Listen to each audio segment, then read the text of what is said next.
हर इंसान मुख्तलिफ है।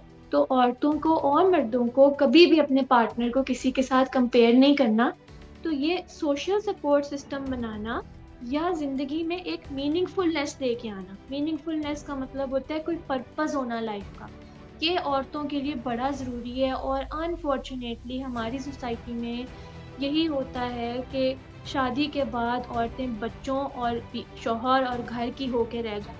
मसला होता ही तब है कि कोई चीज आपको बुरी लगती है, आपसे कंट्रोल नहीं हो पाता, आप फौरन रिएक्ट करते हैं। अगर तो आपने इस एडवाइस पे अमल कर लिया कि आपके जो मसले हैं वो आप दोनों तक रहें, तो बहुत इम्पोर्टेंट टिप है कि जो भी प्रॉब्लम आपके दरमियान आता है, स्पेशली अर्ली शादीशुदा जिंदगी में, कोशिश करें कि फौरन से किसी को पूरी बात ना बताएं।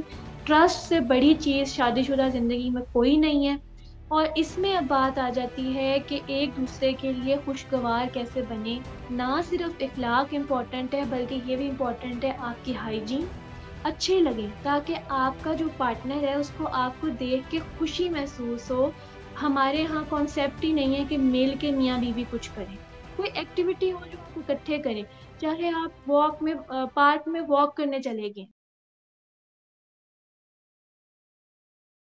कैसे उनसे बात करें। डी से स्टार्ट करते हैं, डिस्क्राइब। पहले आपने बात शुरू की, आपने उनके दिन का पूछा, कैसे क्या हाल है, कैसा दिन गुजरा आपका, अगर आप कोई कॉन्वर्सेशन कर रहे हैं। और अगर तो वो कहते हैं हाँ ठीक था, तुम बताओ कैसी हो, क्या सोच रही हो, तो फिर आप बताएं कि अच्छा आज मैं सोच रही थी कि मैंने सुना है कि कुछ प्राइवेट स्कूल वाले स्कॉलरशिप्स भी देते हैं और उनकी पढ़ाई काफी अच्छी भी होती है। अगर बच्चे लायक हों तो वो काफी हद तक डिस्काउंट दे देते हैं। अब यहाँ पे आपने एक तमहीद बांधी है, पहले आपने एक्सप्लेन कर दिया कि आप क्या बात करना चाह रहे हैं, फिर एक्सप्रेस करें। एक्सप्रेस का मतलब है मैं बच्चों की पढ़ाई को लेके काफी परेशान हूँ और आजकल मैं सोच रही हूँ कि उन्हें अच्छी से अच्छी तालीम देनी चाहिए। ठीक है। नेक्स्ट आ गया अजर्ट के अपनी ओपिनियन दें। उसमें क्या कर रही हूँ, मुझे लगता है कि एक दफा हमें बच्चों को टेस्ट दिलवा के देख लेना चाहिए।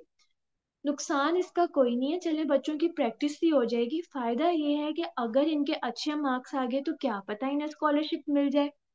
फिर आप उनसे उनकी राय पूछें, आपका इसके बारे में क्या ख्याल है।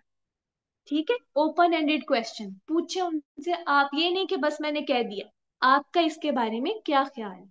फिर हस्बैंड की बारी है कि हस्बैंड अपना कोई इनपुट देते हैं, ठीक है, वो कोई बात करते हैं। फिर आप आखिरी स्टेप पे उसका फायदा बताएंगे। अगर ऐसा हो जाता है तो स्कॉलरशिप पे कम पैसों में हमारे बच्चे बेहतरीन स्कूल में जाएंगे। तो ये कुछ स्टेप्स हैं कि आपने कोई भी प्रॉब्लम जब भी किसी से कम्युनिकेट करनी है, हस्बैंड हो या कोई भी और हो, तो किसी तरीके के साथ आपने कॉन्वर्सेशन को लेके चलना है। सैयद फरहान अली साहब, या जी फिर मौजूद हैं। किसको। अस्सलाम वालेकुम। जी जी, वालेकुम अस्सलाम। जी फरहान साहब, आपने मैसेज पढ़ा था जो आपके साथ शेयर हुआ है। जी मैंने रीड किया था सारा। अच्छा, उसमें कुछ पॉइंट्स थे। आप शादीशुदा हैं, किस क्या एज है आप। जी मैं मैरिड हूँ। अच्छा मेरी है माशाल्लाह। 30 ईयर्स। क्या एज है आपकी। 30 ईयर्स है वो। और कितने साल हो गए शादी को। मेरे हो गए 2 ईयर्स। वन टू ईयर की इयर्स हो बेटी गए भी है हैं मेरी। अभी तो आपके लिए। माशाल्लाह, अभी तो यानी न्यू ही है, फिर भी मैं इसको न्यू में ही काउंट जी करूंगी जी। कि जाहिर है यस। शादी को अभी 2 साल हुए हैं। आप कुछ शेयर करना चाहेंगे अपना। आप जाहिर है आज आपके पास मौका है, क्लिनिकल साइकोलॉजिस्ट मौजूद हैं, डिस्कशन भी हो रही है।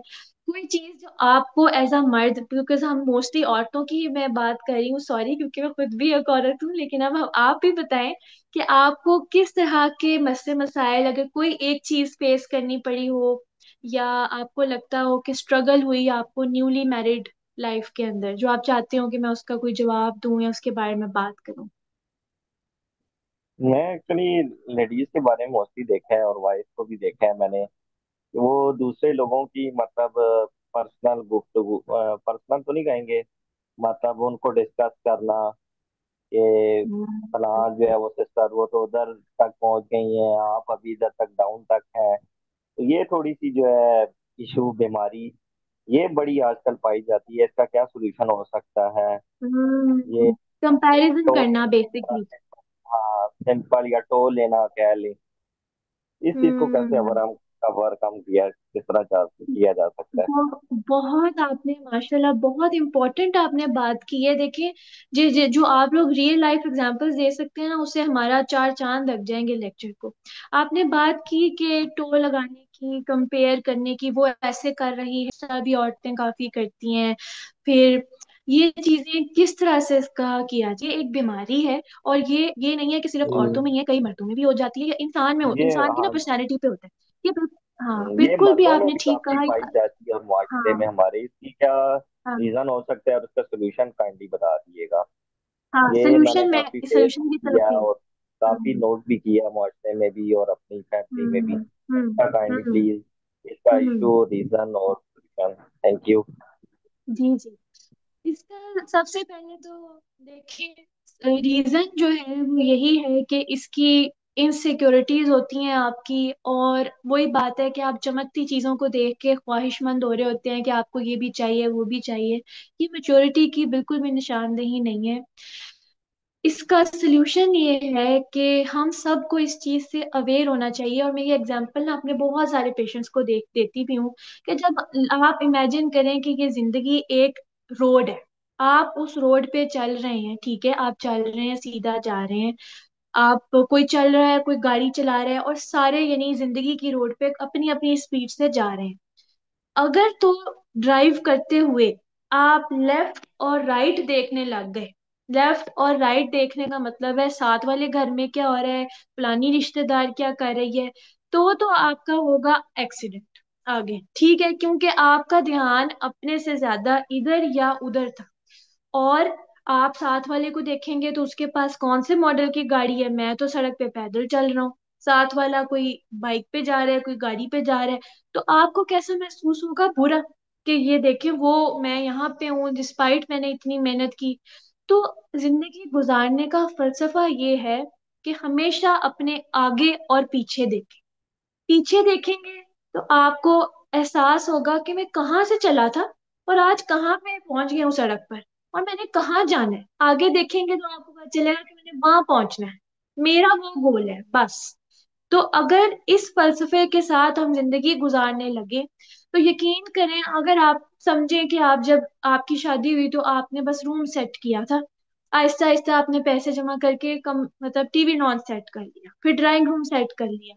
आप ये किसी और के घर जाके ये नहीं देखेंगे कि उनका घर तो कितना सेट था और मेरा इस तरह का है। आप ये सोचेंगे कि जब मैं आई थी तो एक कमरा था, अब दो कमरे हैं, अब तीन कमरे हैं। तो आपकी अपनी जर्नी का कंपैरिजन करना बड़ा जरूरी है, और वो इसलिए जरूरी है ताकि हम बेहतरी की तरफ जाएं, चलते रहें आगे की तरफ। लेकिन इधर उधर देखेंगे सड़क पे चलते हुए तो आप अपना रास्ता भूल जाएंगे, और आपका ज्यादा ध्यान दूसरों की तरफ है, फिर आप अपनी जिंदगी नहीं जी रहे, आई एम सॉरी, फिर आप दूसरों की जिंदगी जी रहे हैं, और एक हसरत की जिंदगी जी रहे हैं। तो मेरे ख्याल से ये शायद एग्जाम्पल हम सबके लिए एक जो है रहनुमाई है, या एक फ्रेशर है कि किस तरह लाइफ को गुजारना है। अगर ये हम अपना लें तो हम खुश हो जाएंगे। यकीन करें, हम कुछ ना भी करें तो अगले दिन हम सड़क पे दो कदम तो आगे होंगे ही ना, तो उसी से हम खुश होंगे कि चलो मैं थोड़ा तो आगे आ गया। तो इस तरह आप खुश भी रहेंगे, और आपका पार्टनर, अब देखिए जिस तरह फरहान साहब ने बात की, आई एम श्योर आपको कैसा महसूस होता होगा, आपको बुरा महसूस होता होगा ना कि मेरी पार्टनर मेरी एफर्ट्स नहीं देख रही, वो मुझे एग्जाम्पल दे रही है किसी और की। पेरेंट्स भी जब इस तरह करते हैं ना कि वो बच्चों को किसी और की एग्जाम्पल दें, उसको देखो उसने टॉप किया है, बहुत हर्ट करता है। इसी तरह अगर आप पार्टनर को कंपेयर करें, हर्ट करता है। तो मेरे ख्याल से हर इंसान मुख्तलिफ है, तो औरतों को और मर्दों को कभी भी अपने पार्टनर को किसी के साथ कंपेयर नहीं करना, एग्जाम्पल नहीं देनी कि उसको देखो ये करो। हाँ, अगर आपको उनमें किसी चीज की कमी नजर आती है तो उन्हें बहुत प्यार और एहतराम से बताएं, और इस तरह बताएं कि मुझे ना कभी कभार महसूस होता है कि ये चीज जो है आप कर जाते हैं, आप गुस्सा कर जाते हैं, चलें ऐसे कह लें। तो आप मुझे बताएं, मैं आपकी किस तरह मदद करूं कि हम मिलके आपके गुस्से को कम करें। आप देखें ना, ये मैंने किस तरह बात की है। आप अगले को ये भी एहसास दिला रहे हैं कि मैं तुम्हारे साथ हूँ, और मैं जो हूँ वो तुम्हारी इस मसले को, जो गुस्से का है, इसको ठीक करने में पूरी मदद करूंगी। आप ब्लेम नहीं कर रहे हैं, आप हल निकालने की कोशिश कर रहे हैं। अच्छा फरहान साहब, आपको मेरी बात कुछ समझ में आई? जी मैम, अंडरस्टैंड हो गई है, thank you very much. No काफी प्रॉब्लम जी। क्लैरिटी हुई है, अल्हम्दुलिल्लाह। No problem. हमारे साथ है अफशीन साहिबा, वो कह रही हैं अस्सलाम वालेकुम, मैं बहुत स्ट्रेस लेती हूँ, कुछ प्रॉब्लम्स हैं जो मुझे लगता है कि मैं सॉल्व नहीं कर सकती। मेरी शादी का एक्सपीरियंस बहुत बुरा है, 21 ईयर्स हो गए हैं, कोई मसला हल नहीं हुआ। हस्बैंड किसी के नहीं सुनते, अब बच्चों के प्रॉब्लम्स हैं।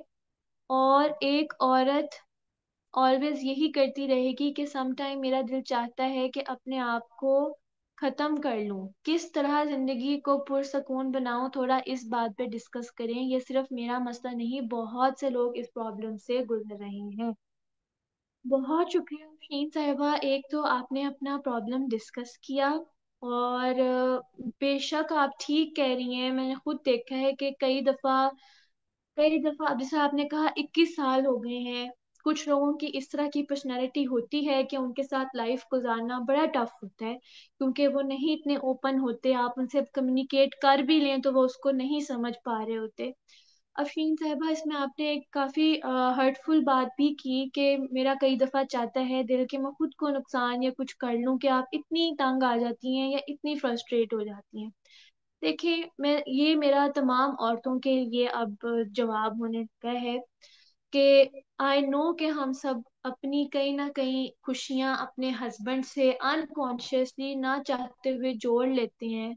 और हमारी कुछ उम्मीदें होती हैं उनसे कि अगर हम प्रॉब्लम में हैं या कोई प्रॉब्लम डिस्कस करें वो सॉल्व करेंगे, और कई दफा हस्बैंड कर भी देते हैं। पर कुछ लोग इस तरह के होते हैं, मैं मानूंगी इस चीज को कि उनको कोशिश करने के बाद भी हम ठीक नहीं कर पा रहे होते। आप ये देखें कि आप जिस तरह आपका नाम अफशीन है, कि अफशीन एक औरत है, एक जीता जाता इंसान है। अफशीन को जिंदगी में क्या करना है, हस्बैंड को छोड़ दें आप, हस्बैंड एक साइड पे। आप आपको क्या पसंद है, किस रंग, आपका फेवरेट रंग क्या है, आपका फेवरेट खाना क्या है, आपकी फ्रेंड्स, आपकी लाइफ। आप अपनी लाइफ को उस एक दायरे, हस्बैंड और फैमिली के दायरे से थोड़ी सी एक आधा घंटा दिन में अपने लिए निकालें। जिस तरह मेरा फेवरेट मतलब टीवी चैनल क्या है, या मुझे कोई किताब पढ़ना पसंद है, कुछ भी आप कम्युनिटी के लिए अगर कर रही हैं, उससे क्या होगा कि आपकी जिंदगी का मकसद सिर्फ बच्चे और घर नहीं होगा, आपकी जिंदगी का कोई और मकसद भी होगा जो आपको सुकून देगा, जिससे आपको लगेगा चलो हस्बैंड ने नहीं सुनी तो मैंने यहाँ पे कुछ कर लिया, ये मेरी दोस्तें हैं मुझे अंडरस्टैंड करती हैं। तो ये सोशल सपोर्ट सिस्टम बनाना, या जिंदगी में एक मीनिंगफुलनेस लेके आना। मीनिंगफुलनेस का मतलब होता है कोई पर्पस होना लाइफ का। ये औरतों के लिए बड़ा जरूरी है, और अनफॉर्चुनेटली हमारी सोसाइटी में यही होता है कि शादी के बाद औरतें बच्चों और शौहर और घर की होके रह जाती हैं, और उसके अलावा उनका पर्पस उस तरह से नहीं रहता क्योंकि टाइम ही नहीं बचता। तो आपने अब अफशीन साहब पर टाइम निकाले अपने लिए। आप बताएं कि अगर आपके हस्बैंड ने आपको वो प्यार या अंडरस्टैंडिंग नहीं दी जो आप डिजर्व करती थी, तो क्या आप भी वो खुद को नहीं नहीं देंगी। अब आप जब आप ये बात कर रही हैं कि कई दफा मैं कहती हूँ हर्ट कर लूं खुद को, तो वो तो फिर आप मजीद अपने आप को हर्ट कर रही हैं, जो कि आप नहीं डिजर्व करती। आप डिजर्व करती हैं अपने आप से सेल्फ लव, अटेंशन, अपने आप को तवज्जो दें। नहीं, अगर वो आपको तवज्जो दे रहे, अंडरस्टैंड करे, तो आप अपने आप के लिए खड़ी हो। ये हम सब औरतों के लिए है। और इसीलिए कहा जाता है कि, और मैं ये भी कहूंगी, फिर औरतें ये भी कहती हैं कि हम क्या करें, हमें घर से बाहर जाने की इजाजत नहीं है। कोई बात नहीं, आप घर के अंदर रह के गार्डनिंग है, कुकिंग है, फोन आ गया है आजकल, राइटिंग है, आप कोई चीज ऐसी करें जिससे आपको खुशी महसूस होती है। अगर आपके बच्चे हैं उनके साथ आप ऐसी अंडरस्टैंडिंग बनाएं कि म्यूचुअल एक्टिविटी रखें कोई, मतलब इकट्ठे मिलके कुछ करें। जैसे इकट्ठे बैठ के टीवी देखा, इकट्ठे बैठ के खाना खाया, इससे आपको अच्छा महसूस होगा। तो बेशक बहुत शुक्रिया आपने शेयर किया, लेकिन इसका आसान हल यही है। एक्सपेक्टेशन से हमने स्टार्ट किया था, वापस वहीं पे आ गई हूँ कि अब मजीद 21 साल के बाद एक्सपेक्टेशंस लगाना कि शायद ये बेहतर हो जाए, शायद ये हो जाए, ये मुश्किल है। एक हल ये है कि अगर वो राजी हो जाएं, जो हमारे मुआशरे में मर्द हजरात मुश्किल से ही राजी होते हैं, साइकोलॉजिस्ट के पास जाना, उनसे डिटेल में बात करना कि आखिर उनको क्या प्रॉब्लम है, आप लोगों की क्यों नहीं बन पा रही। कोई तीसरा होता है ना, एक अनबायस्ड ओपिनियन के साथ, तो वो आपको बेहतर बता सकता है कि कहाँ मसले आ रहे हैं। तो ये जो है मैं इस बारे में कहना चाहूंगी। और जी है बहुत कोई शुक्रिया। जी बहुत कोई शुक्रिया। एक हफ्सा जी, जी एक इसी सिलसिले में एक बात मैं आपसे पूछना चाहती हूँ, इजाजत है? जी जी प्लीज। जी मैं ये पूछ, जैसे आपने बात की कि इनको हस्बैंड को लेके जाना चाहिए कायल करके साइकोलॉजिस्ट के पास। घर का माहौल समटाइम इस तरह का होता है कि लोग तो यानी उस खातून की बात सुनना जहाँ पसंद नहीं करते हैं, उसको किसी काबिल नहीं समझते हैं कि तुम किस खेत की मूली हो, ये इस तरह के अल्फाज बोलना, तुम्हारी क्या औकात है। तो उस बेचारी की जब बात ही को अहमियत नहीं दी जाएगी, ये एक अलग मैटर है कि हालांकि अपनी उसकी भी कोई वैल्यू है, कोई वर्थ है उनकी नजर में ना सही, लेकिन साइकोलॉजिस्ट के पास किस तरह ले जाने का रास्ता मतलब जो है हमवार किया जाए। हम्म। अच्छा, मैं आपको एक इंटरेस्टिंग स्टोरी सुनाती हूँ। अनफॉर्चुनेटली वाकई में मर्द हजरात को अगर आप कह देना तो वो गुस्सा कर जाते हैं कि तुम्हारी जरूरत कैसे हुई, कि मुझे जरूरत है साइकोलॉजिस्ट के पास जाने की, और इस तरह की बातें ना वो नहीं मानते हैं। तो एक थी खातून, उन्होंने उनको था कि शायद उनके हस्बैंड ना बहुत गुस्सा करते थे और बहुत गुस्से में मार कुटाई। तो उनको था कि किस तरह ना इनको लेके जाया जाए। तो उन्होंने क्या किया कि उन्होंने कहा मैंने जाना है साइकोलॉजिस्ट के पास। और साइकोलॉजिस्ट ने, हम लोग बैठे होते हैं उस हॉस्पिटल में, तो वो आई। और आज तक मुझे याद है कि उनके हस्बैंड बाहर बैठे थे, जाहिर है उन्होंने कहा था कि मैंने जाना है। उन्होंने आके हमें सारा बताया कि मैं यहाँ इसलिए आई हूँ क्योंकि मेरे हस्बैंड बहुत गुस्सा करते हैं, उल्टा वो मुझे कहते हैं कि मेरे में मसला है, मुझे जाना चाहिए नफ्सियात दान के पास और इस तरह ना।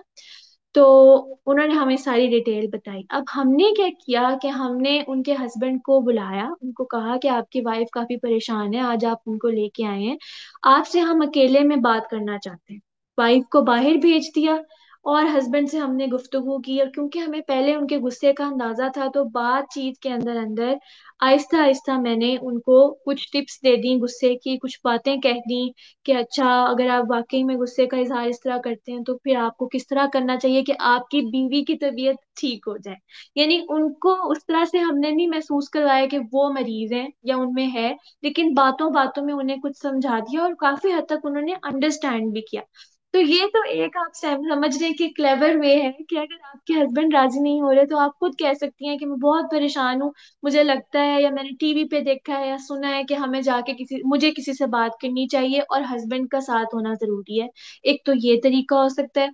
दूसरा तरीका ये हो सकता है कि वही बात है कि आपको अगर वो इस तरह से बार बार डीमीनिंग बातें कह रहे हैं कि आपको बहुत बुरा लग रहा है कि आपकी वैल्यू नहीं कर रहे हैं, और काफी साल हो गए हैं इस चीज को, और आपको लग रहा है कि अगर किसी साइकोलॉजिस्ट के पास भी चले गए तो शायद वो उस तरह से चेंज ना हो, तो फिर आप बेशक चली जाएं, या आप किसी से बात कर लें कि आप अपनी रूटीन को किस तरह सेट करें कि वो बातें, आपको पूरा दिन ऐसा ना हो कि आपका बस उन्हीं को सोच सोच के गुजर जाए, क्योंकि उसका कोई फायदा नहीं। वो 21 साल अगर चलनी है तो शायद आगे भी चलें।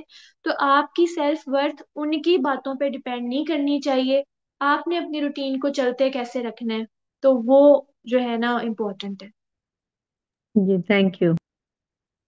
कोई मसला नहीं।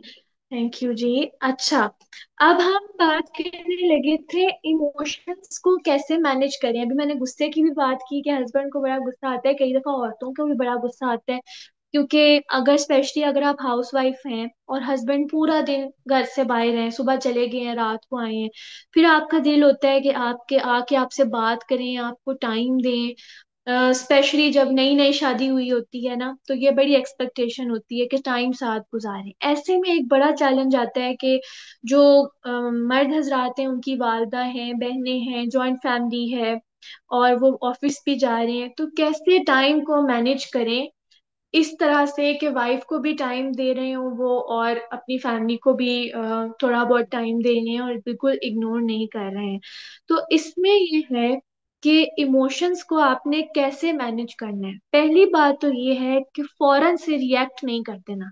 कोई भी सिचुएशन हो, कोई लड़ाई हो गई है, आपको कोई बात बुरी लग गई है जो आपके हस्बैंड ने कह दी है या किसी ने भी कह दी है, आपने फौरन से कोशिश करनी है कि अपने एक्सप्रेशंस जो फेस पे आते हैं और अपने अल्फाज से कुछ रिएक्ट नहीं कर देना। कि जिस तरह हम कह देते हैं ना, ये आप कैसी बात कर रही हैं, आपको जब गुस्सा आता है इस तरह की, आपने नहीं करना। थोड़ी देर ठहरें, थोड़ा वॉक करें, इधर उधर जाएं, उस चीज को सोचें ऐसा क्यों हुआ होगा, क्या हुआ होगा, और मौका देखकर उस बारे में बात करें। अगर इतना ही हम अपनी जिंदगी में दोनों लोग मर्द और औरतें करना शुरू कर दें, आप यकीन करें 99% मसले हल है। मसला होता ही तब है कि कोई चीज आपको बुरी लगती है, आपसे कंट्रोल नहीं हो पाता, आप फौरन रिएक्ट करते हैं, आखिर मसला क्या है, ये वो। तो ये चीजें जब नहीं होंगी, थोड़ा सा हम टाइम लेंगे, और फिर जिस तरह हमने भी बात की थी किस तरीके के साथ कम्युनिकेट करना है, वो मसला शेयर करेंगे तो काफी हद तक बेहतर हो जाती हैं चीजें। उसके बाद आ जाती है प्रॉब्लम सॉल्विंग अप्रोच। इसको सीखना बड़ा जरूरी है, चाहे कोई बच्चा हो बड़ा हो। आई थिंक कि प्रॉब्लम सॉल्विंग अप्रोच का मतलब ये है कि अगर कोई मसला आ गया है ना, अब ये औरतों का थोड़ा मेरे समेत मैं कहूंगी मसला है। अगर हमें कोई प्रॉब्लम आ गई है ना, हम ना उसको लेके इतना सोचेंगे, और वो जो हमारे इमोशंस हो गए ना, फर्ज करें हम सैड हैं या हम गुस्से में हैं, हम इतना हमारे पे हावी हो जाएंगे कि हम उसके फौरन से हल निकालने की तरफ जंप नहीं करेंगे। हम सोची जाएंगे कि उसने मुझे कहा ही क्यों, कैसे कह सकता है वो मुझे इस तरह से, मैंने इतनी उसकी खिदमत की है 10 साल और अब उसने मुझे ये बात कह दी है। मतलब वो चीज ना हम एक दो दिन उससे निकल ही नहीं पाएंगे। तो यहाँ पे आता है कि आपने इमोशंस को खुद पे हावी नहीं होने देना। आपने प्रॉब्लम को सॉल्व करने की तरफ, जो है ना, जैसा एक फाइटर होता है ना, अच्छा लेट्स से हस्बैंड ने कह दिया है कि ये जो है ना, मैं तुम्हारी बात नहीं मान सकता, फॉर एग्जाम्पल। अब ये एक प्रॉब्लम है आपके घर में, कोई आप एग्जाम्पल ले लें। लेट्स से कि आप चाह रही थी कि आप जो है वो अपने घर चली जाएं 10 दिन के लिए, आपकी वालदा बीमार है और आपके हस्बैंड ने साफ इनकार कर दिया, ये नहीं हो सकता। अब प्रॉब्लम क्या है कि आप चाहती हैं कि आप वालदा के साथ कुछ टाइम स्पेंड करें क्योंकि वो बीमार है, और हस्बैंड ने मना कर दिया, ठीक है, लेट्स से। अब आपने सॉल्व करना है इस प्रॉब्लम। अब एक दो टाइप के लोग होंगे, एक होगा जो कहेगा कि जी ये कहा ही क्यों, इनको तो मेरा ख्याल नहीं है, इनको तो मेरी वालदा का ख्याल नहीं है। वो फोन करेगा, अपनी दोस्त को फोन किया, अपनी मम्मा को शिकायतें लगाई, रोने लग गए, ठीक है, 2 दिन ऐसे ही गुजर गए, हस्बैंड को खाना देने से इनकार कर दिया, मूड ऑफ है। तो अब आप देखिए, एक तरह के ये लोग होंगे, दूसरे तरह के लोग होंगे, वो ये सोचेंगे कि अच्छा इन्होंने क्यों मना किया है। ठीक है, आप उनसे पूछ भी सकते हैं, आप खुद भी अंदाजा लगा सकते हैं। आप उनसे पूछे क्या वजह है, आपने मतलब इस तरह से मना कर दिया है। वो शायद ये कहें 10 दिन बहुत ज्यादा, ठीक है। शायद हस्बैंड ये कहें कि अभी बच्चों के पेपर आ रहे हैं, या मेरी ऑफिस में कोई मीटिंग है तो मुझे ये चीजें तुम्हारी हेल्प की जरूरत है, इसलिए मना कर दिया। आपको पहले तो रीजन पता चल गई मना करने की, रीजन पता चल गई तो उसको हल करने की कोशिश करें। अगर उनको लग रहा है 10 दिन ज्यादा है, आप कुछ कॉम्प्रोमाइज करें, कुछ वो करें, आप कहें चले मैं वीकेंड पे चली जाती हूँ, 3 4 दिन रह आती हूँ मम्मी के पास, आपका चक्कर लगना ही है, मुझे ड्रॉप करें फिर ले आए। यानी आपने प्रॉब्लम को सॉल्व किया, बजाय कि आपने टाइम वेस्ट किया ये सोचने में कि क्यों कहा, कैसे कहा, और इधर उधर लोगों के साथ। देखिए, शेयर करना बहुत जरूरी है, अगर आप हर्ट हैं जरूर शेयर करें, पर हर मसले में आपका इस तरह लोगों को फोन करना या दोस्तों से शेयर करना जरूरी नहीं होता। अगर उसका हल निकल सकता है ना छोटी सी चीज का, तो आप उसका हल निकालें, ठीक है। और बेहतर है कि आप जरूर, बहुत जरूरी हो तो अपने घरेलू मसाइल किसी से डिस्कस करें, ये चीज भी बहुत आज इम्पोर्टेंट है। स्पेशली जब आपकी नई नई शादी हुई होती है, ये तमाम लड़कों और लड़कियों के लिए, दोनों के लिए है। कि देखिए 100 तरह के मसले आते हैं आपको दोनों से, एक दूसरे से। अगर तो आपने इस एडवाइस पे अमल कर लिया कि आपके जो मसले हैं वो आप दोनों तक रहें, आप अपने बेडरूम तक रखें, उसमें डिस्कस करें, तो आपकी एक बहुत हेल्दी मैरिड लाइफ चलेगी। लेकिन अगर आप लोग उससे बाहर चले गए, फ्रेंड फ्रेंड तो चले, एक दूसरी साइड है, अम्मी अबू से डिस्कस करना शुरू कर दिया, तो फैमिली भी परेशान होगी। आप शायद बाद में सुलह करके बिल्कुल ठीक हो जाए, लेकिन वो बातें आपकी फैमिलीज कभी नहीं भूलेंगी। तो बहुत इंपॉर्टेंट टिप है कि जो भी प्रॉब्लम आपके दरमियान आता है, स्पेशली अर्ली शादीशुदा जिंदगी में, कोशिश करें कि फौरन से किसी को पूरी बात ना बताएं। बहुत ही कोई, अगर आप चाह रहे हैं कि अपना दिल हल्का करें तो फ्रेंड से करें। याद रखें कि फ्रेंड से डिस्कस की हुई चीज बेहतर है खानदान में डिस्कस की करने से। क्यों? क्योंकि खानदान वालों ने आपस में मिलना है। शायद वो खानदान वाले आपस में बात कर दें, अम्मी ने किसी से और से बात की, उन्होंने सास से कर दी, तो बात पहुंच गई हस्बैंड तक। वो बहुत ट्रस्ट जो है ना वो टूटता है। हस्बैंड कहें कि तुमने मेरी बात जाके फैला दी है, वो बहुत ट्रस्ट टूटता है, बहुत ज्यादा जो है ना आपका रिश्ता खराब होता है। तो फ्रेंड से इसलिए मैं कह रही हूँ कि चले फिर भी बेहतर है, क्योंकि फ्रेंड का कोई कांटेक्ट नहीं होता ना यूजुअली, कोई कांटेक्ट नहीं होता फैमिली के साथ। तो अगर उन्हें बताया भी है, आप ट्रस्ट करते हैं, तो वो उन्हीं तक बात रहती है, आपका दिल भी हल्का हो जाता है। ये बड़ी जरूरी टिप थी। आई होप कि अगर आप लोगों की भी नई नई शादी हुई है या बाद में भी कुछ साल हो गए हैं, तो आप कोशिश करें कि ट्रस्ट से बड़ी चीज शादीशुदा जिंदगी में कोई नहीं है। और अगर आप खुद सोचें बहैसियत औरत, लेट्स से कि आपको खाना बनाना नहीं आता था, आपसे कुछ गलत बन गया, और आपके हस्बैंड ने जाके मशहूर कर दिया पूरी फैमिली में कि जी मेरी वाइफ से नहीं बना, उन्होंने तो जला दिया, आपको कैसा लगेगा? बुरा लगेगा ना। इसी तरह अगर मर्द ने कोई गुस्से में बात कर दी है, पहली दफा है या तीसरी दफा, शुरू में कोशिश करें आप उन्हें बताएं और हल करें, बजाय कि दूसरों को बताने के कि आज तो उन्होंने मेरे साथ इस तरह बिहेव किया है, या मैं किधर फंस गई हूँ, इस तरह की चीजें। और लैंग्वेज बहुत मैटर करती है। दूसरी चीज, एक ये तो शेयरिंग की बात होगी ना, लैंग्वेज बहुत मैटर करती है। लैंग्वेज से मुराद ये है कि आप कैसे एक दूसरे से बातचीत कर रहे हैं। लेट्स से कि आप जनाब करके बात करें, नहीं ना करें कोई बात नहीं, आप जिस तरह भी मुखातिब करें, प्यार से करें, खुश इसलूबी से करें, ठीक है? ये दोनों के लिए। और इसमें अब बात आ जाती है कि एक दूसरे के लिए खुशगवार कैसे बने। ना सिर्फ इखलाक इम्पोर्टेंट है, बल्कि ये भी इम्पोर्टेंट है आपकी हाइजीन। आप कैसे, जिस तरह आप नहा धो के रहें, अच्छे कपड़े पहने, साफ सुथरे पहने, जरूरी नहीं है कि नए पहने, साफ सुथरे कपड़े पहने, अच्छे लगे, ताकि आपका जो पार्टनर है उसको आपको देख के खुशी महसूस हो, और वो आपको देख के फ्रेश महसूस करे। और ये स्पेशली औरतों के लिए है कि सारा दिन, मैंने देखा है, इवन अपनी वालदा को भी यही देखा, कि सारा दिन काम करते रहना हस्बैंड के लिए, कि जी हस्बैंड आए तो अच्छा खाना मिले, अच्छी ड्रिंक मिले उनको, मतलब जो भी आपने बना के देना है, घर साफ मिले। लेकिन इस सब में हम इग्नोर कर जाते हैं कि हमारी हमारी अपनी हाइजीन, हम कैसे, हमारी मतलब हमसे कैसी खुशबू आ रही है, हमने कैसे कपड़े पहने हैं, हम कैसे लग रहे हैं, ये भी बहुत इंपॉर्टेंट है। और शायद इस बारे में ज्यादा बात नहीं करते लोग, लेकिन आज अब मौका है तो मैं जरूर औरतों को कहूंगी कि अच्छे से, मतलब अच्छा सा परफ्यूम लेके अपने बैग में हमेशा रखें। ये सब चीजें बहुत मैटर करती हैं। आपका पार्टनर बहुत खुश होता है कि कितनी फ्रेश मेरी वाइफ है, मैं जब भी देखूं मतलब साफ सुथरी है। तो बेशक बर्तन एक दिन नहीं भी धुले हैं कोई बात नहीं, लेकिन अपनी सफाई भी रखें, बाद में घर के काम होते रहेंगे, ठीक है? ये भी बड़ी इंपॉर्टेंट चीज है आई थिंक, जो हम लोगों को जिस बारे में डिस्कस करना चाहिए। ठीक है। फिर आ जाता है taking time for your self. ये चीज मैं सोच रही थी आज के, हम भूल जाते हैं डिस्कस करना, कि पहले हमारी अपनी एक जिंदगी होती है, हमारी एक रूटीन होती है, और शादी के बाद हम इकट्ठे हो जाते हैं सब अचानक से, मतलब मियाँ बीवी फैमिली, तो उसमें आपकी अपनी हॉबीज ना बड़ी पीछे रह जाती हैं। तो आपने कोशिश ये करनी है कि अगर आप चाहते हैं ना कि आप अंदरूनी तौर पे खुश हों, तो दिन में ना आधा ही घंटा सिर्फ बेशक अपने लिए निकाल लें। चाहे वो आपको टीवी देखना पसंद है, वो आप अकेले, वो एक्टिविटी आपने अब ये नहीं करना कि वो भी हस्बैंड के साथ कर रहे हैं, अकेले करें वो। किताब पढ़नी है, किसी से बात करनी है, कुछ लिखना है, कोई भी आपकी हॉबी है, अपने लिए आधा घंटा निकालें। कुछ लोगों को सोना पसंद है, सुकून करना पसंद है, वो भी आप कर सकते हैं। अगर आप ये करेंगे ना, तो आपकी डेली की बैटरी खत्म नहीं होगी, आप फ्रेश रहेंगे, और आप ऐसा नहीं महसूस होगा कि आप थक रहे हैं या आप फ्रस्ट्रेट हुई जा रहे हैं दिन ब दिन। और हर वक्त साथ रहना भी ना, जिस तरह मैरिज में कि आप हर वक्त साथ हैं और बिल्कुल एक दूसरे को टाइम नहीं दे रहे, ये भी फ्रस्ट्रेटिंग हो जाता है तो इंसान ही ना, और हर इंसान को थोड़ा सा टाइम अकेले भी चाहिए।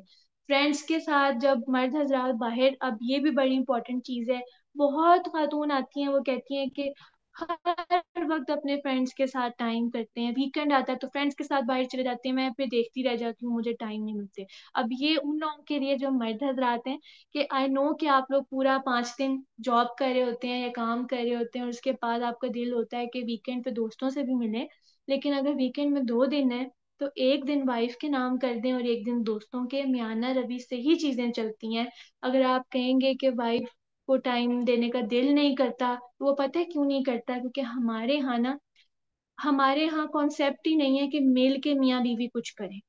मैं इस चीज को इतना प्रमोट करती हूँ। आप अगर जिम जा रहे हैं, लेट्स से यंग कपल है, जिम जा रहे हैं, ऐसा करें कि आप होम जिम करके मियाँ बीवी इकट्ठे टाइम रख लें। कोई एक्टिविटी हो जो आप इकट्ठे करें। चाहे आप वॉक में, पार्क में वॉक करने चले गए, एक हफ्ते में 2 दिन आप जाते हैं, आपका ये साथ टाइम है जो आप कुछ करते हुए गुजार रहे हैं। यूजली यही होता है कि आप साथ बैठ के बस बातचीत कर रहे होते हैं। तो मेरे ख्याल से कुछ एक्टिविटीज मुख्तस करना मियाँ बीवी का आपस में बड़ा जरूरी है, क्योंकि आपकी ना बॉन्डिंग ही उससे बनती है। कुछ लोग इकट्ठे पौधे बना रहे होते हैं मियाँ बीवी। एक आधी एक्टिविटी लाजमी वीकेंड पे होनी चाहिए जो आप साथ करें।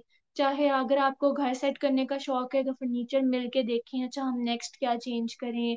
अगर आपको पढ़ाई का शौक है तो बच्चों के लिए लोगों से बातचीत करें मिल के, कि बच्चों को किस तरह हम क्या पढ़ाएं। मतलब आप समझ रहे हैं मेरी बात, के कुछ ना कुछ मिल के एक आधी एक्टिविटी होना बड़ा जरूरी है। फिर आप बोर नहीं होंगे, फिर ना मर्द हजरात बीवी से बोर होंगे, ना बीवी मर्द से बोर होगी। आपको मजा आएगा वीकेंड के ऊपर कि आपने कुछ किया।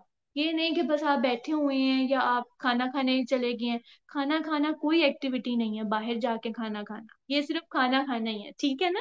कोई एक्टिविटी होनी चाहिए, मूवीज देखना हो सकता है, आप कोई कुरान क्लास लेना चाहते हैं वो आप इकट्ठे ले सकते हैं। तो कोई एक्टिविटी होना बड़ा जो है ना वो जरूरी है। इससे पहले क्या कोई आप किसी से पूछे, मैं एक सवाल मेरे जहन में आ रहा है अफसा जी। जी जी जी। मैं ये पूछना चाहती हूँ कि जिन खवातीन का दिल नहीं लगता शादी के बाद अपने ससुराल में, बहुत बेचैन होती हैं कि हम्म हम सेटल नहीं हो रहे, उनको उनकी बेचैनी हम्म को दूर करने का कोई टिप बताएं। कैसे हम्म एडजस्ट करें, अपने दिल को कैसे राजी करें। और फिर ये कि इस हम्म बात को एक्सप्रेस करना भी चाहिए या नहीं, और अगर करना है तो कितना करना है और किससे करना है। यानी उनको आप ये कहना चाह रही हैं कि एक तो मैं समझ रही हूँ कि उनका दिल नहीं लग रहा, दूसरा क्या वो मिस कर रही हैं अपने घर को, अपने मतलब मायके ये को, कि यानी मिस कर हाँ रही जी, हैं। मिस कर रही हैं या बार बार अगर उनके दिल में ये ख्वाहिश आ रही है कि भी मैं उदास हूं, मैं तो मुझे घर ले जाना चाहिए, तो इस चीज का इजहार उन्हें किससे करना चाहिए अगर करना हाँ चाहिए, जी, और ठीक है। कितना करना चाहिए, यानी कंट्रोल भी रखना है या सिर्फ फौरी तौर पे कह देना है। ठीक है, बहुत खूबसूरत। आई थिंक वाकई ये बड़ी अच्छी चीज है और ये बड़ी रिलेटेबल भी है। खुद भी मैं ये कहूंगी कि वाकई जब आप, स्पेशली जब नई नई शादी हुई होती है, अपना घर बार छोड़ के अपने प्यारे छोड़कर आते हैं। लेकिन इसमें दो चीजें हैं, देखें, बड़ी समझदारी वाली। आप किसी के घर में रह रहे हैं और कोशिश तो सभी कर रहे होते हैं, वो भी कर रहे होते हैं कि आपको अकेला महसूस ना होने दें और आप एडजस्ट कर लें। हस्बैंड भी कर रहे होते हैं, कई दफा आप नहीं भी कर रहे होते तो उनकी कहीं ना कहीं कोशिश होती है कि आप मिस ना करें और वो सब चीजें। और एक्सप्रेस करना भी जरूरी है, मैं ये भी नहीं कहूंगी कि उसको दबा के रखें, लेकिन देखिए बार बार एक्सप्रेस करना मेरा नहीं ख्याल के वो ठीक है। और उसकी वजह मैं बताऊंगी कि उसकी वजह ये है कि अगला सुनने वाला बंदा, चाहे वो आपकी सास है, ससुराल वाले कोई भी हैं, हस्बैंड है, उन्हें बार बार ये मैसेज जा सकता है कि वो इतने गुड इनफ नहीं है, या आप इतने अच्छे नहीं हैं, मुझे पीछे याद आ रही है, या आप शायद, मतलब मैं, या उनको ये लग सकता है कि शायद ये हमसे खुश नहीं है, या वो हर्ट हो सकते हैं। ठीक है, अगर आप बार बार कहें, कभी कभार कहना ठीक है, आप कह सकते हैं, लेकिन अब उस कहने का भी अंदाज है ना। आप ये अगर इस तरह से अगर आप कहें कि यहाँ तो मुझे कुछ समझ नहीं आ रही, मुझे घर जाना, ये तो अच्छा तरीका नहीं है। अब दूसरा तरीका ये है कि आजकल अम्मी की बहुत याद आ रही है और अम्मी के हाथ की चाय की याद आ रही है, और बड़ा टाइम हो गया अम्मी मतलब उनसे बात किए हुए, या इस तरह आप अगर कोई शेयर कर दें तो मेरा ख्याल इसमें बुराई नहीं, वो भी कभी कभार। बार बार करना मेरा नहीं ख्याल ठीक है। और आपने पूछा किससे करें, तो मेरे ख्याल है आइडियली आपको इस चीज के बारे में अपने हस्बैंड से बात करनी चाहिए। ससुराल वालों से अवॉइड करना चाहिए, क्योंकि मेरा नहीं ख्याल कि वो उस तरह से उस चीज को समझ सकते हैं, चाहे जितना भी अंडरस्टैंडिंग हो आपकी सास। आई थिंक वो उसको जो है ना, हमारे यहाँ परसेप्शन भी एक इस तरह की बनी हुई है कि पीछे ही जाना पसंद है, घर ही जाना पसंद है, फिर उस तरह की बातें। तो बेहतर है कि अगर आप मिस कर रहे हैं, तो आजकल तो टेक्नोलॉजी का दौर है, आप ऐसी रूटीन रखें कि आप 15 दिनों बाद कोई एक दिन स्पेंड कर रहे हैं जाके अपनी अम्मी। एक चीज मैं इस पे ये कहूंगी कि शादी के वक्त ये थोड़ा सा ना, लड़कियों को भी एक्सपेक्टेशन की फिर बात आ गई है कि ये चीज समझ के जानी है और खुला अपना दिल रखना है कि मुश्किल होगी, चीजें डिफरेंट होंगी। माँ के घर वाला प्यार और वो चीज आप सब एग्री करेंगे, वो आपको ससुराल में उस तरह से जितना भी अच्छा ससुराल क्यों ना हो वो नहीं होगा। एक आवाज पे आपको मिल्क शेक मिल जाना, पानी मिल जाना, अम्मी ने बेड पे कई दफा पेपर्स हैं तो खाने देना, बहुत चीजें इस तरह से हो रही होती हैं, वो शायद आपकी उस तरह से नहीं होंगी। ये एक्सपेक्टेशन होनी रियलिस्टिक है ना, आपको पता होना चाहिए कि शायद मुझे उस तरह से ना मिले। और अब रोल शिफ्ट हो जाएगा, ये समझ रहे हैं कि अब मैं माँ बन जाऊंगी और मेरे बच्चों को फिर मैं वो वाला प्यार दूंगी जो शायद मुझे अपनी अम्मी से मिला है। तो ये अंडरस्टैंड करना बड़ा मुश्किल है। वो वाली चीज इतनी आ गई है ना माँ बाप से करवा, और आजकल के माँ बाप ने भी बड़ा, हम मेरी अम्मी अबू ने बहुत ज्यादा किया है। तो आपको ना आदत होगी, अब आप जब ससुराल में जाते हैं ना, तो वो कई लड़कियां ना उस चीज से निकलती ही नहीं है, उनको होता है ये भी हमारा उसी तरह करें। और इसीलिए फिर आपको याद आती है अगर नहीं जब कर रहे होते हैं।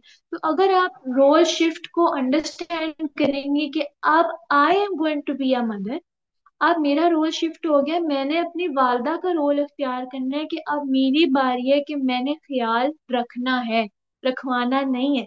मेरा रोल शिफ्ट हो गया, अब मैंने मुझे ख्याल रखना है, गिव करना है, देना है बजाय के लेने के।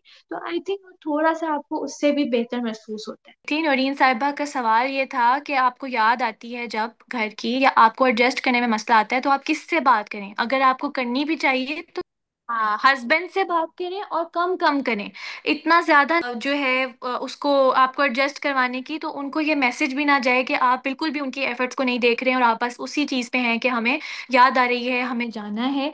एक बैलेंस और म्याना रवि के साथ चीजें होनी चाहिए, कभी कभी शेयर करें, पर हर रोज ये बात कहना या हर चीज में कहना, खाना देख के कहना मुझे तो अम्मी के खाने की याद आ रही है, इस तरह आपको आएगी। लेकिन इस चीज को बार बार कहने से अगला बंदा हर्ट हो सकता है, हस्बैंड भी और ससुराल वाले भी, चाहे आपकी नीयत ना हर्ट करने की हो लेकिन उन्हें बुरा लग सकता है, ठीक है?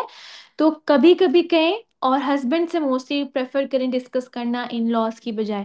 और तीसरी चीज मैंने ये डिस्कस की थी कि सब तमाम लड़कियों के लिए एक एक्सपेक्टेशन जो है ना, वो उनकी इस तरह की होनी चाहिए कि जब आपकी शादी हो रही है ना, आपको आइडिया होना चाहिए कि अब आपका रोल चेंज होने लगा है। अब अपने घर में तो आपको मिल रहा है ना प्यार, लेकिन जब आपने शादी के बाद जाना है तो आपका रोल इस तरह का है कि आपने ख्याल रखना है। और ना सिर्फ रखी, आपका रखा भी जाएगा हस्बैंड की तरफ से, लेकिन ज्यादा आपने रखना है एज अ माँ, कल को आप माँ बनते हैं और एज अ वाइफ भी आपका रोल चेंज हो गया है। तो अब जो है आपने उसी घर को अपना घर बनाना है, जो भी चीज़ आप मिस कर रही हैं, चाहे आप खाने मिस कर रही हैं, आप माहौल वैसा बनाएं अपने घर को, बजाय कि ये कहने के वापस मुझे उधर ही जाना है। अपने घर को कोशिश करें जितना हो सके, अपने रूम को, अगर आप बाहर का माहौल नहीं चेंज कर सकते तो अपने रूम को वैसे सेट करें, अपने खाने वैसे बनाएं, या फोन कर लें, अब तो टेक्नोलॉजी का दौर है, तो अम्मी से बात कर लें, उनकी रेसिपीज ट्राई करें। तो इस तरीके से कोशिश एडजस्ट करने की तरफ होनी चाहिए, ना कि वापस जाने की तरफ। अस्सलाम वालेकुम। मैं डॉक्टर वहीद पीड्स में होता हूँ। वालेकुम अस्सलाम। मेरा सवाल ये है कि मेरी सेकंड मैरिज जी जी है, डॉक्टर तो वहीद। जी सिंस आई मैरिड, उस दिन से हम्म। मेरी जो फर्स्ट वाइफ हैं, she is opposing everything regarding what ever I से। डिस्ट्रेस बहुत ज़्यादा है, और हर चीज़ में शिकवा शिकायत और कंप्लेंट्स एक्सेस हैं। तो मेरा सवाल ये है कि what is the psychology behind it, that she is since this act that I did, she is refusing everything. Will this take time because it is a kind of a mental trauma to the woman? But I'm not understanding how much time it will take. but the thing is that she's opposing everything what I'm saying, and उनकी complaints हम्म। excess हैं. That's my question. Thank you. ठीक है। Thank you for the question doctor साहब। आप मुझे ये बताएं कि आपकी फर्स्ट मैरिज को कितने साल हो गए थे जब आपने सेकंड मैरिज की, एंड वाज शी अवेयर जब आपने की, या उनको बाद में पता चला? मेरी फर्स्ट जो मैरिज है, it's been 15 years, and since I okay. felt that I need a second marriage, it was about 5 years since I opened the topic. And ठीक है। 5 साल से जब मैंने ये टॉपिक ओपन किया, तो of course a woman never wants this. तो घर के या। हालात खराब हुए, काफी ज्यादा खराब हुए, बहुत ज्यादा हम्म। खराब हुए, यहाँ तक कि ब्रेकअप तक बात चली गई थी. और हम्म। लेकिन बट उसके बाद ये हुआ कि I had to take the step initially secretly. ठीक And है। later on, उसके बाद फिर when I talked to the ulama, and they said, okay, you have to do this way. This is the final solution.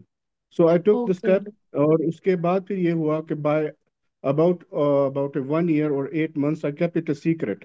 उसके बाद I opened the hmm. topic, और मौजू मैंने खोल दिया, और फिर उसके बाद everybody knew it, और बात खुल गई हुई है. अब they know it, ठीक everybody है। knows.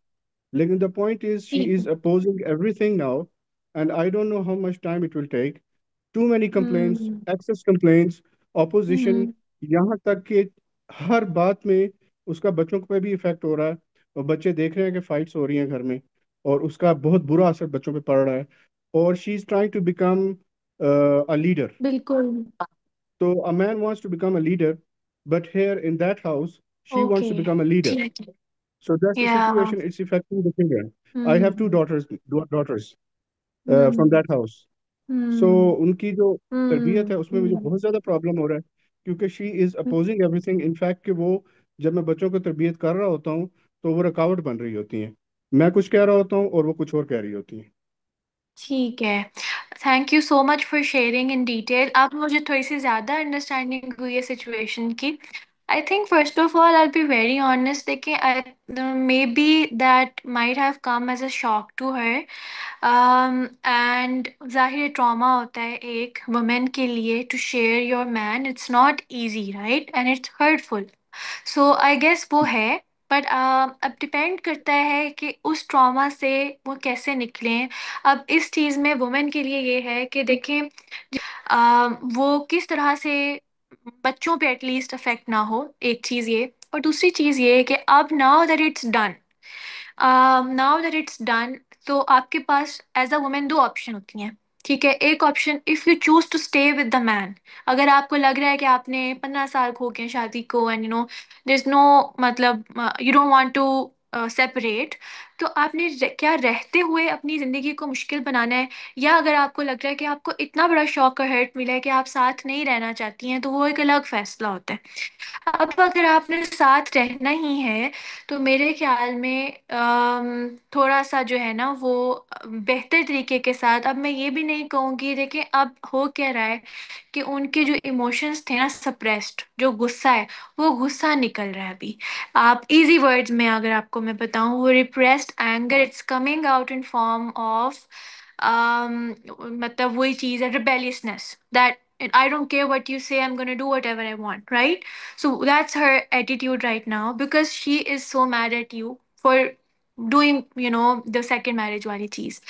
Now as a husband, मैं आपको, जाहिर she is not here so I can't give any suggestion to her, but as a man what I can suggest you is कि you have to try to talk to her, to let her know that, and to make her feel loved, no matter what she is trying to and I know कि अभी आप अनॉय भी होते होंगे बहुत ज़्यादा कि क्यों इस तरह से कर रही हैं, बट आप ये भी तो देखें ना कि हर actions are basically a reaction, जो आपके एक एक्ट से आ रहा है, जो आप भी अंडरस्टैंड करते हैं कि हर्टफुल था, राइट?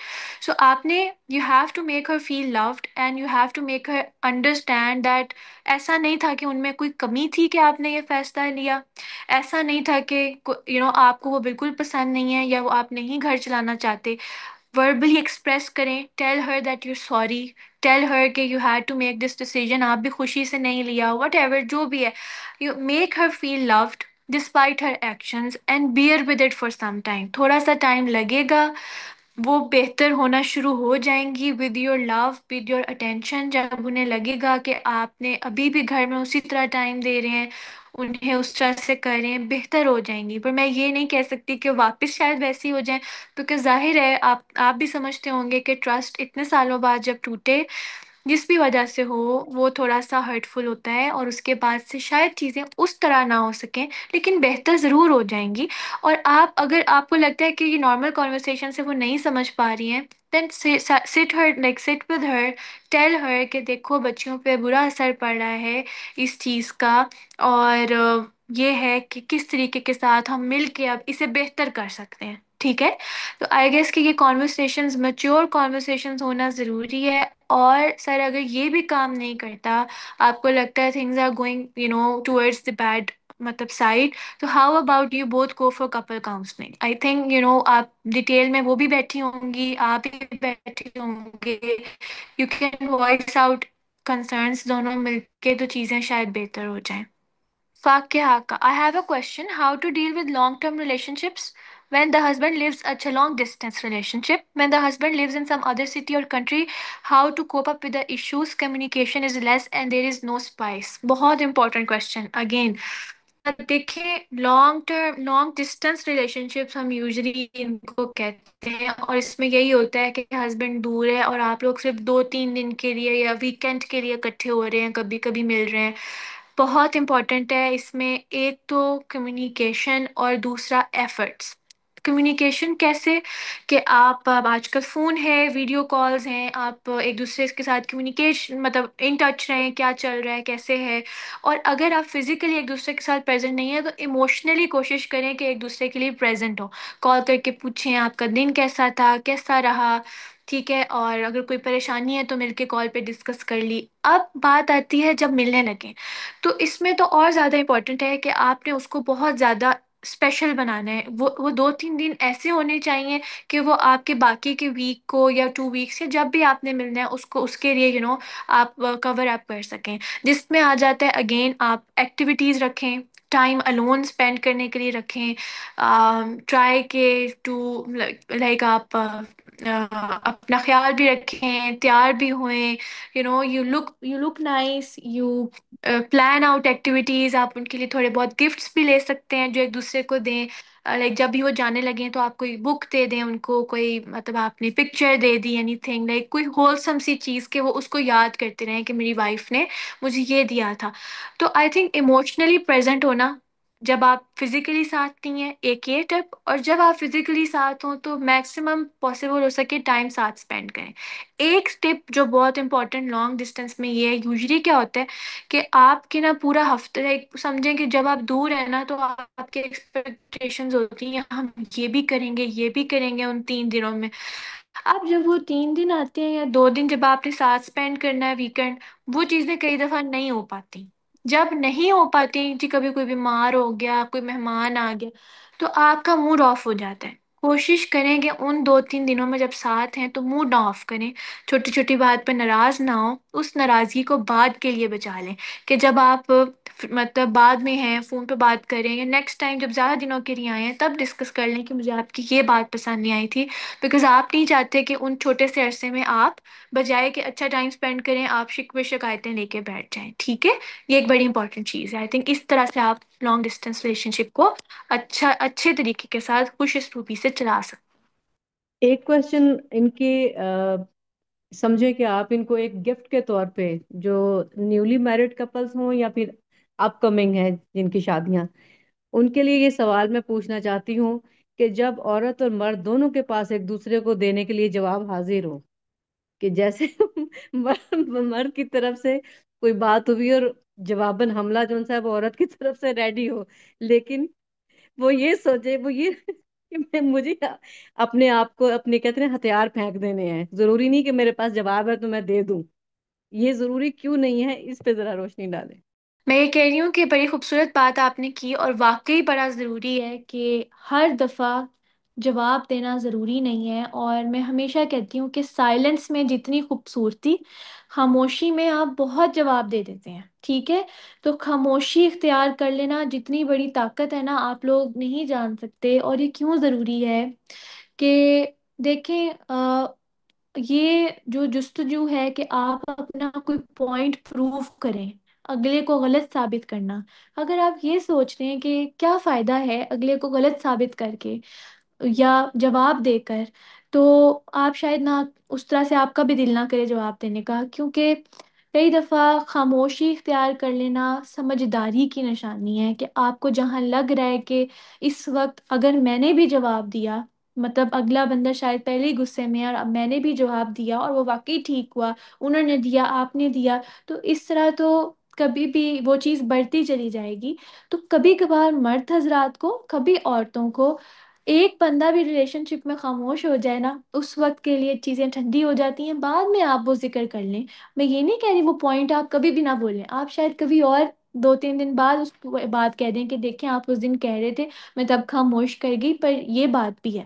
ठीक है, फौरन से उस वक्त, मैंने अभी थोड़ी देर पहले भी बात की थी, रिएक्ट करना, जवाब देना ज़रूरी नहीं होता।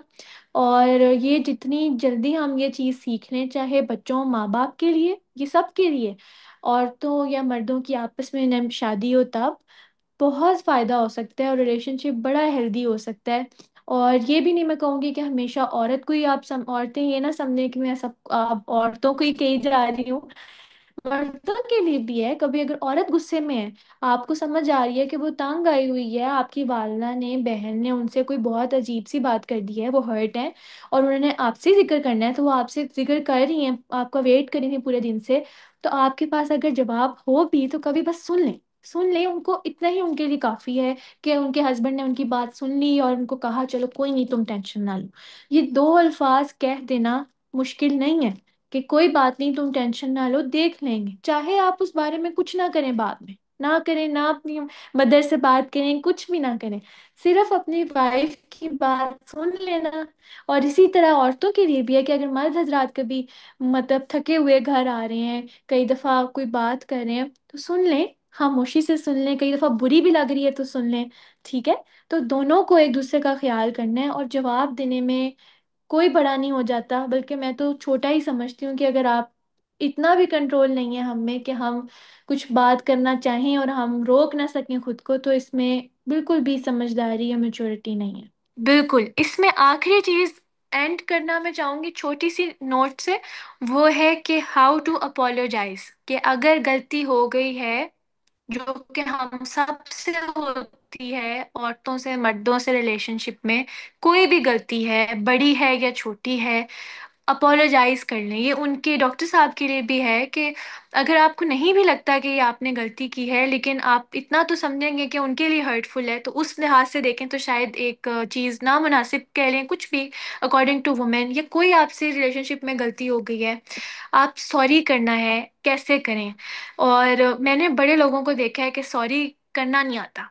सॉरी करने का एक तरीका है, और वो क्या है, वो मैं आपको छोटा सा बता देती हूँ। कि सबसे पहले तो आप खुल के इस चीज़ को एक्सेप्ट करें कि आपसे क्या गलती हुई है, पहला स्टेप, कि मुझे एहसास है कि ये चीज़ मेरे से गलत हो गई, मुझे ऐसा नहीं करना चाहिए था, मैं शर्मिंदा हूँ और मैं कोशिश करूँगी कि आगे ऐसा बिल्कुल ना करूँ।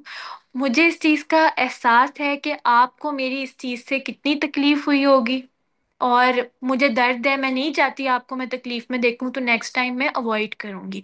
ये एक आप समझ रहे हैं। अब इसमें 3 चीजें हुई, आपने एक्सेप्ट किया आपकी गलती खुल के, आपने फिर अपोलोजाइज किया, सॉरी बोला, और फिर आपने उनको कहा कि मेरी ऐसी इंटेंशन नहीं थी, मैं शायद ये सोच रही थी, लेकिन मुझे पता है कि मेरे इस एक्शन से आपको कैसा लगा होगा, मुझे पता है अगर शायद मैं आपकी जगह होती मुझे भी बुरा लगता या मैं बहुत हर्ट फील करती, लेकिन आइंदा मेरा प्रॉमिस है, परफॉर्मेंस भी करना है इन पे, आपने उनको यकीन दहानी भी करनी है, मैं ये आइंदा नहीं करूंगी। ये मैंने इसलिए एंड पे बोला है क्योंकि मैंने देखा है कई दफ़ा मर्द हजरात और औरतें भी सॉरी नहीं करती हैं। वो क्या करेंगी, उठ के खाना बनाने लग गई, मतलब चाय बना दी हस्बैंड को, बोलेंगी नहीं, चाय बना के ले आई, कि उनको एहसास है कि उन्होंने गलत कर दिया है। इसी तरह मर्द हजरात कहेंगे चलो बाहर चलते हैं, या गिफ्ट, ये भी एक लव लैंग्वेज है कि किसी को कुछ दे देना, लेकिन हेल्दी चीज़ है कि मान जाना, बोल के बताना कि आपको एहसास है, ताकि वाकई दिल साफ हो, वो दिल में ना रह जाए चीज़ें।